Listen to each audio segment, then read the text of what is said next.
Благодаря, господин председател. Колеги, ние от „Атака“ гласувахме против тези безумни предложения на ДПС. Разбираемо защо. Наглостта на тази партия вече наистина преминава всякакви разумни граници. Не разбирам защо, при положение че точно и ясно е описано в член 3 на Конституцията, че основният език в България е българският, защо се опитват някои хора от ДПС да четат българската Конституция както дявола Евангелието.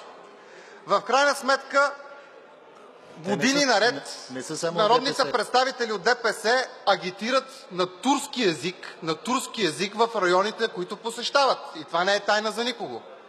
В крайна сметка не е тайна за никого, че това, което ни предлагаха, е всъщност вече и рекламните кампании по време на избори, примерно по държавната телевизия, по Националната телевизия Канал 1, да бъдат на турски език. Това ли ни предлагате Вие?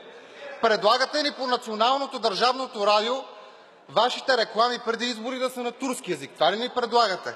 Да не би същите права да имат турците в Германия?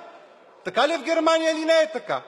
В крайна сметка, господа от ДПС, ако искате да говорите на турски, заминавайте си в Турция. Направете така едно добро за българския народ.